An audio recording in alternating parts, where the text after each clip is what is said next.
Ce soir, le compte a pour titre Tika face à la mort. Ce matin, la nouvelle est tombée comme la foudre qui s'abat sur un pantard au milieu de la forêt. Le grand cousin de Tika vient de perdre la vie en France.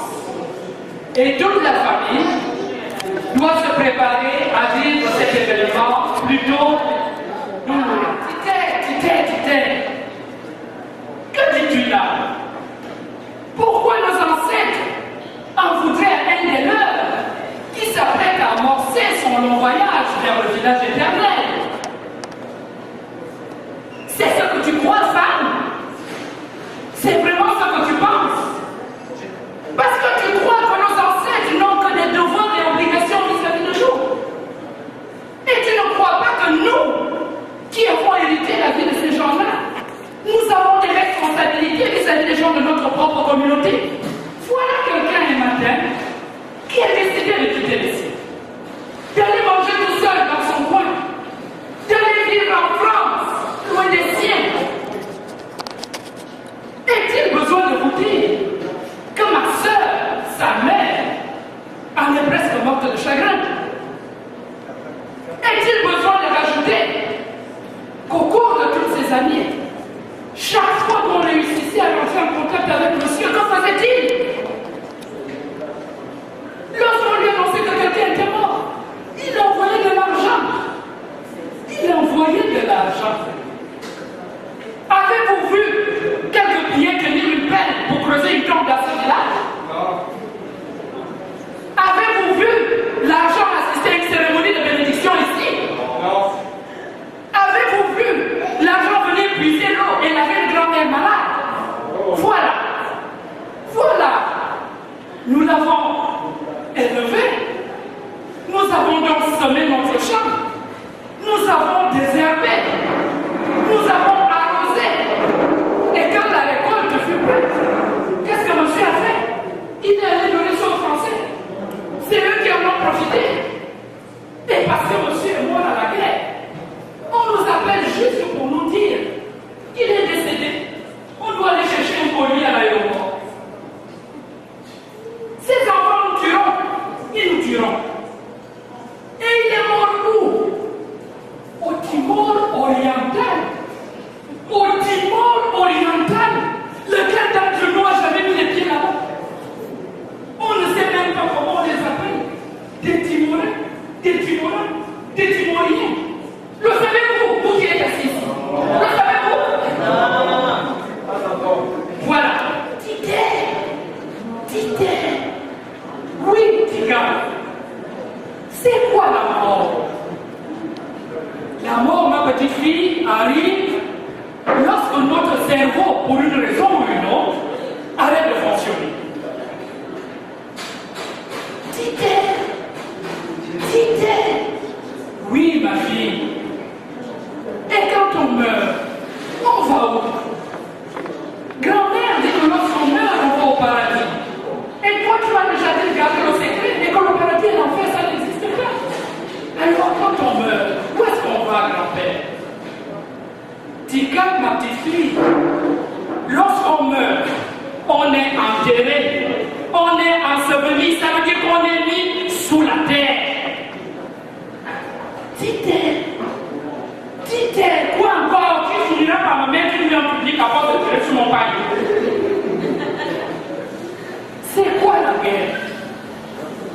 La guerre, Tika, c'est lorsque les adultes ne réussissent pas à régler leurs différends et ils décident donc d'utiliser les armes pour se faire comprendre.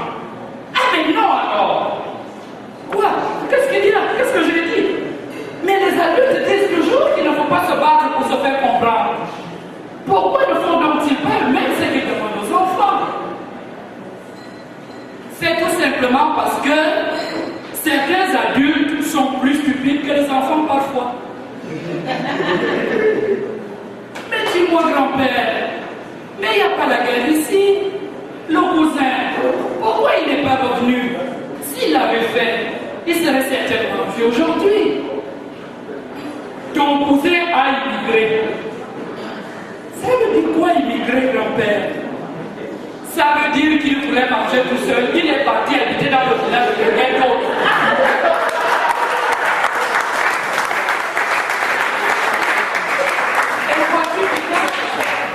Certaines personnes qui vivent préfèrent mourir là-bas plutôt que de revenir en Amérique. Car ils ont honte. Ils ont honte de revenir bredouilles. Ils ont honte de revenir comme lorsqu'ils sont partis. Ils pensent qu'on va les juger. Ils pensent qu'ils ne peuvent plus s'intégrer ici, chez nous, une terre qui les a ruinés. Bien que le village disparu ne se trouvait qu'à 40 km de l'aéroport, le voyage dura 4 longues heures. 4 heures pour parcourir 40 km. Et pourquoi? À cause du piteux état des routes. De temps en temps, il fallait que le chauffeur aille défricher le bas-côté de la sinueuse route pour continuer son chemin. Et pourquoi? À cause des nids de poules. Que dis-je? Les nids d'éléphants. Ils étaient tellement énormes qu'une voiture aurait pu s'engouffrer à l'intérieur sans réveiller. Et là, il fallait aller rester les arbres, carrément. Se faire un chemin là où il y a un arbre. Et quand ce n'était pas les nids d'éléphants qui allaient au confort, c'était l'enfer. Était-ce? Imaginez cette terre rouge, latéritique, ferrugineuse, mélangée à de l'eau. Car, sous ces latitudes, sous l'équateur, il pleut 9 mois sur 12. Ça devenait carrément de la colle. Et là, aucun véhicule ne pouvait sortir de là. Même pas les camions, ni un 4x4, ni tout ce que vous voulez, tout le monde restait.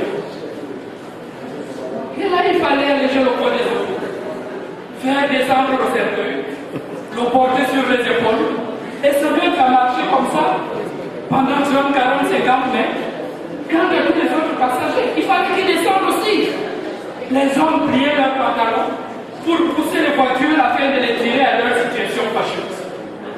Et pendant que tout cela se faisait, une dame grande, forte comme moi, portant une longue robe de paille, sur laquelle elle avait pris soin d'attacher un autre morceau de tissu, comme pour mieux faire sortir son énorme derrière en forme de lune, commençait à se rouler par terre. Elle pleurait que ses ancêtres disparus. Au bout d'un certain temps, elle avait de la poussière dans les narines. Elle avait des feuilles mortes dans les cheveux. Mais pour qu'elle ne soit pas plus ridicule, parce que tout seul, on a l'air ridicule à pleurer comme ça en public, des jeunes filles sont allées à sa rescousse et se sont jetées par terre et ont commencé à pleurer avec elle. Au bout de 30 minutes, on a retrouvé toute cette gaillarde d'équipe derrière les cases en train de boire du vin du parc.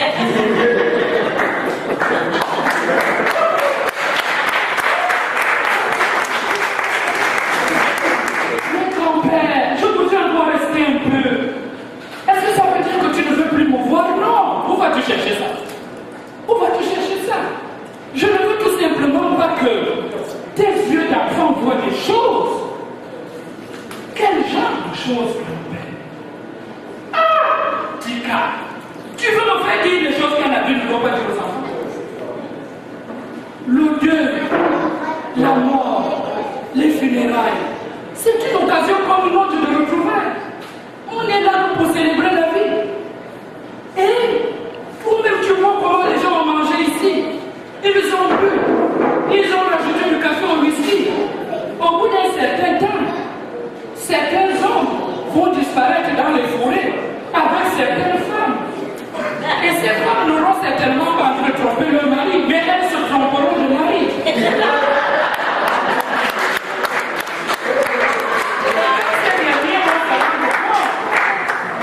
Les dons vont monter, les bagarres peuvent commencer. Et je ne veux pas que tes yeux d'enfant voient tout ça. Ah, grand-père, dans ce cas, je vais me coucher. Respirer fort et me dire à son grand-père, waouh, grand-père, qu'est-ce que ça doit être difficile d'être adulte. Et son grand-père d'ajouter, tu ne penses pas si bien dire, mon enfant. Je vous remercie, mon enfant.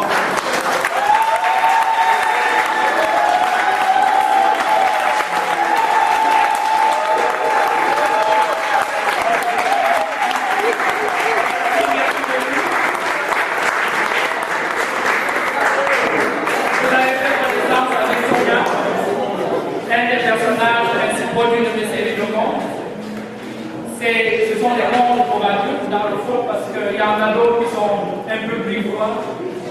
Il y en a d'autres qui sont carrément, en tout cas, qui ne sont pas réservés aux enfants. Mais j'ai une autre série qu'on appelle Vika et qui s'adresse spécialement aux enfants.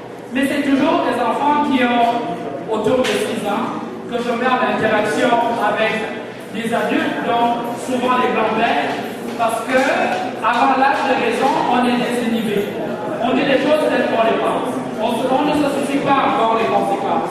Et lorsqu'on devient vieux, on redevient comme un enfant, on dit les choses sans prendre de temps, on appelle l'échappation. Et ça donne parfois des situations un peu cocasses. Merci.